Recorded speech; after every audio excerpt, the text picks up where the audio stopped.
Red టీవీలో మీ వ్యాపార ప్రకటనల కోసం ఈ నంబర్ ని సంప్రదించండి 6281747728.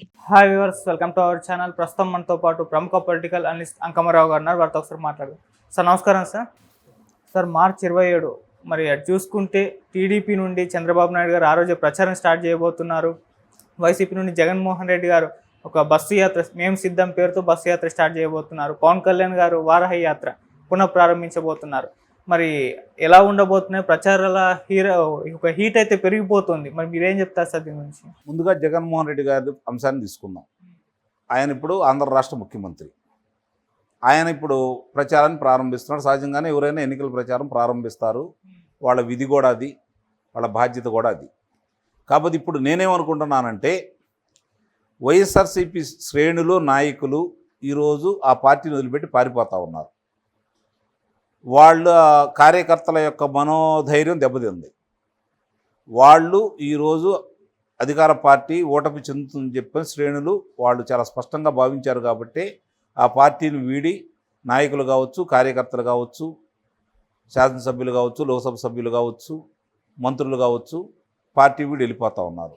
దీన్ని చూసి ప్రజల్లో పలసన అయిపోతుందని కాబట్టి వాళ్ళ శ్రేణుల్ని మనోనిబ్బరాన్ని నింపడం కోసం ఈరోజు జగన్మోహన్ రెడ్డి గారు బస్సు యాత్ర మొదలుపెట్టారనేది నేను భావిస్తున్నాను. అంటే ఓటమి ఎటు తేలిపోయింది. ఘోరాతి ఘోరమైన ఓటమి ఉండకుండా కనీసం ఈ ఎన్నికల రణక్షేత్రంలో అభ్యర్థులన్నా నిలుపుకుందాం. అభ్యర్థులు పారిపోతున్నారు కదా, తిరిగి అభ్యర్థులు నిలుపుకుందాం అనే ఉద్దేశంతో జగన్మోహన్ రెడ్డి గారు ఈరోజు ఈ యొక్క బస్సు యాత్ర, మామూలుగా అయితే ఆయన ప్రయాణం ఎన్నికల రణక్షేత్రంలో ఆయన కూడా మాట్లాడాలి కాబట్టి ఉంటుంది. ఓకే, ఈ విధంగా అయితే నేను భావిస్తున్నాను.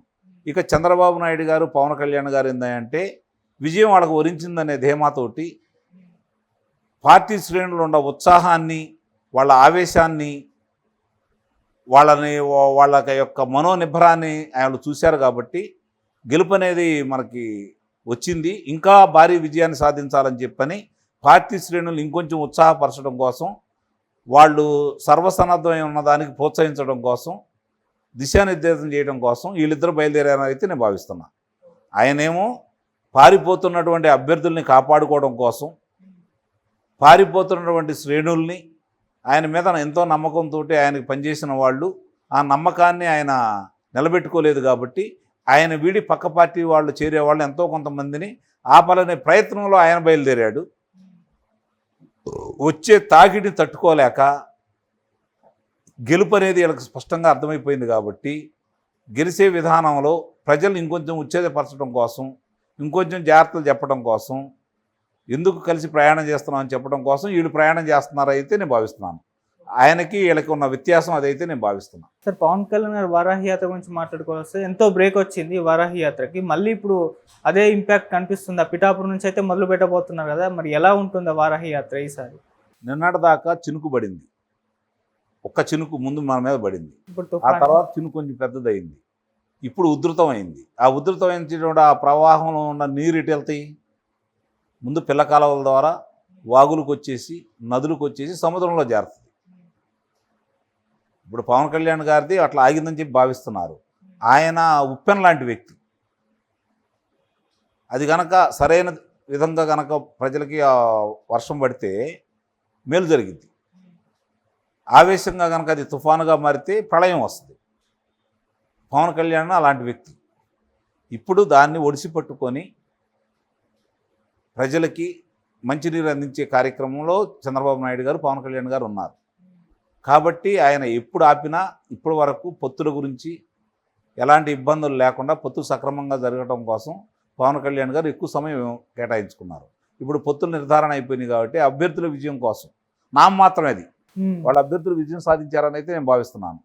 నామమాత్రమే కాబట్టి అయినా సరే ఉత్సాహం సడలకుండా ఉండటం కోసం ఆయన ఇప్పుడు ప్రజాక్షేత్రంలో మళ్ళీ వారాహి యాత్ర ద్వారా బయలుదేరుతున్నారు.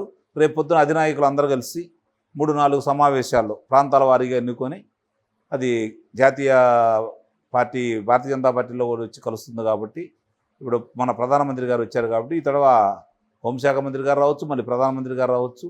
అలాంటి సభల్లో మళ్ళీ కలిసి మాట్లాడుకుంటారు. ఈలోపు విడివిడిగా వీళ్ళిద్దరు కూడా, అట్లాగే జగన్మోహన్ రెడ్డి గారు కూడా వాళ్ళ ప్రయత్నం వాళ్ళు చేస్తున్నారని అయితే నేను భావిస్తున్నాను. సార్ వీళ్ళు ముగ్గురు అయితే ప్రచారాలలో బిజీగా ఉన్నారు. అయితే ఇక్కడ లోకేష్ గారి ప్రస్తావన అంటే కొంతకాలంగా చూసుకుంటే రావట్లేదు. అంటే ఆయన ప్రచారం చేస్తున్నారా చేయట్లేదా? వార్తల్లో అయితే ఎక్కడ కూడా లోకేష్ గారు ప్రస్తావన రాకపోవడానికి రీజన్ ఏంటి సార్? ముందు వీళ్ళు చూసుకుంటా ఉన్నారు, పొత్తుల్లో భాగంగా ఏది జరుగుతున్నా అతను వచ్చి మాట్లాడుతూనే ఉన్నాడు. కాకపోతే ఏంటంటే అధ్యక్షుడు ఇప్పుడు ఇంతకుముందు అంటే వాళ్ళు ఒక్కళ్ళే తెలుగుదేశం పార్టీ కాబట్టి అధ్యక్షుడు కార్యదర్శిగా ఈయన మాట్లాడటానికి ముందుకు వచ్చేవాళ్ళు. ఇప్పుడు ముగ్గురు ఉన్నారు కదా, ముగ్గురు అధ్యక్షులు మాట్లాడుతున్నారు. ముగ్గురు అధ్యక్షులు దీని గురించి మాట్లాడుకుంటా ఉన్నారు. చంద్రబాబు నాయుడు గారు ఉన్నారు, పవన్ కళ్యాణ్ గారు ఉన్నారు. ఇప్పుడు పార్టీలో మిగిలిన స్థానాల గురించి ప్రచారం ఎలా చేయాలి ఏందనే దాని గురించి తన నియోజకవర్గం గురించి ఆయన చూసుకుంటా ఉన్నాడు. అలాగే రాష్ట్రంలో ఏమేమి జరగాలో చూసుకుంటున్నాడు. కాబట్టి ఇవన్నీ కూడా లోకేష్ గారి యొక్క ప్రమేయము, లోకేష్ గారి యొక్క ప్రచారం లేకుండానూ ఎన్నికలు అయితే జరగవు. ఓకే, వాళ్ళ ముగ్గురితో పాటు ఈయన వివిధ ప్రాంతాలు ఎన్నుకొని ఎవరెవరు ఎక్కడ ఏంటని పంచుకొని వాళ్ళు చేస్తారని అయితే నేను భావిస్తున్నాను. సో ఎవరికి వాళ్ళు ప్రచారాలు అయితే చేస్తున్నారు కదా ముగ్గురు. మరి ప్రచారాల్లో జగన్ గారు సక్సెస్ అవుతారా? తన బస్సు యాత్ర ఏదైతే ఉందో, లేకుంటే వారాహి యాత్ర మరింత ఇంకెక్కువ ఇంపాక్ట్ చూపించే ఛాన్స్ ఉందా? చంద్రబాబు గారు ఎలా ఉంటుంది? రాయలసీమలో పర్యటిస్తున్నారు కదా అక్కడ. చంద్రబాబు గారు ప్రయాణం చేసినా, పవన్ కళ్యాణ్ గారు ప్రయాణం చేసినా, రేపు పొద్దున లోకేష్ బాబు గారు ఎక్కడ సభలో సమావేశాలకు వెళ్ళినా ఆ ఉధృతాన్ని తట్టుకోవడానికి అధికార పార్టీకి ధైర్యం ఉండదు. ప్రజలు తండోపతండాలుగా వస్తున్నారు, వారు చెప్పే వింటున్నారంటే వీళ్ళ మీద ఉన్నటువంటి వ్యతిరేకతని వాళ్ళు బహిరంగానే వ్యక్తం చేస్తున్నారు ప్రజలు. కాబట్టి తెలుగుదేశం పార్టీకి ఇప్పుడు ఆలోచించుకుంటుంది వైఎస్ఆర్సీపీ పార్టీ. ఎన్ని స్థానాల్లో మనం తిరిగి గెలవగలవని ఆలోచించుకుంటున్నారో తప్ప ఓడం అనేది నిర్ణయం అయిపోయింది. అధికార పార్టీకి ఎక్కువ వచ్చే స్థానాలని ఎక్కడ మనకు అవకాశం ఉంటే దాన్ని నిరోధించగలవని చెప్పని ఆలోచించున్నారు తప్ప గెలుపు గురించి వాళ్ళకి ఆశలు లేవు, వాళ్ళ ప్రయత్నాలు కూడా అలా లేవని అయితే నేను భావిస్తున్నాను. కానీ అప్పుడు చూసాం సార్, సిద్ధం సభకు 10 లక్షల మంది వరకు వచ్చారని చెప్పేసి భారీ ఎత్తున ప్రచారం. తప్పే ఉందో రాకుండా 1992లో 93 చివరిలో మధ్యలో పివి నరసింహారావు గారు ఏలూరులో సభ పెడితే అసలు మామూలుగా రాలే జనాలు. మరి 94లో కనీసం ప్రతిపక్ష పాత్ర కూడా రాలేదు కాంగ్రెస్ పార్టీకి. కాబట్టి ప్రజలు వచ్చిన వాళ్ళు అభిమానంతో వచ్చారా, భయపెడితే వచ్చారా, లేకపోతే ఏందనేది సభలను చూస్తే మనకు అర్థమవుతూ ఉంది కదా. ఓకే, కాబట్టి జనం రావడాన్ని నేను ప్రామాణికంగా తీసుకోవట్లేదు. 151 శాసనసభ్యులుండి, 22 మంది లోక్సభ సభ్యులుండి, లేకపోయినా కూడా 21 మంది లోక్సభ సభ్యులుండి, రాజ్యసభ సభ్యులుండి, శాసనమండలి సభ్యులుండి, అన్ని జిల్లా పరిషత్తులు మీ అయ్యి, మా దాదాపు రాష్ట్రంలో 2 మున్సిపాలిటీలు తప్ప ఒకటే మున్సిపాలిటీ కదా తాడిపత్రి, కొండపల్లి, 2 తప్ప మిగిలినన్ని వాళ్ళే అయ్యుండి, అన్ని కార్పొరేషన్లో వాళ్ళే అయ్యుండి, అన్ని మండలాధ్యక్షుల్లో వాళ్ళే అయ్యుండి, జనం అంతమంది వస్తే ఇంకా తక్కువ మంది వచ్చారనే కదా భావించాల్సింది. నియోజకవర్గానికి 10,000 మంది కడిగేసుకున్నా కూడా మరి వాళ్ళు 15 లక్షల మంది ఉండాలి కదా. మరి దీన్ని బట్టి అర్థమవుతుంది కదా. సో ఎవరికి వాళ్ళు ప్రచారాలు అయితే చేస్తున్నారు కదా ముగ్గురు. మరి ప్రచారాల్లో జగన్ గారు సక్సెస్ అవుతారా? తన బస్సు యాత్ర ఏదైతే ఉందో, లేకుంటే వారాహి యాత్ర మరింత ఇంకెక్కువ ఇంపాక్ట్ చూపించే ఛాన్స్ ఉందా? చంద్రబాబు గారు ఎలా ఉంటుంది? రాయలసీమలో పర్యటిస్తున్నారు కదా అక్కడ. చంద్రబాబు గారు ప్రయాణం చేసినా, పవన్ కళ్యాణ్ గారు ప్రయాణం చేసినా, రేపు పొద్దున లోకేష్ బాబు గారు ఎక్కడ సభలో సమావేశాలకు వెళ్ళినా ఆ ఉధృతాన్ని తట్టుకోవడానికి అధికార పార్టీకి ధైర్యం ఉండదు. ప్రజలు తండోపతండాలుగా వస్తున్నారు, వారు చెప్పే వింటున్నారంటే వీళ్ళ మీద ఉన్నటువంటి వ్యతిరేకతని వాళ్ళు బహిరంగానే వ్యక్తం చేస్తున్నారు ప్రజలు. కాబట్టి తెలుగుదేశం పార్టీకి ఇప్పుడు ఆలోచించుకుంటుంది వైఎస్ఆర్సీపీ పార్టీ. ఎన్ని స్థానాల్లో మనం తిరిగి గెలవగలవని ఆలోచించుకుంటున్నారో తప్ప ఓడం అనేది నిర్ణయం అయిపోయింది.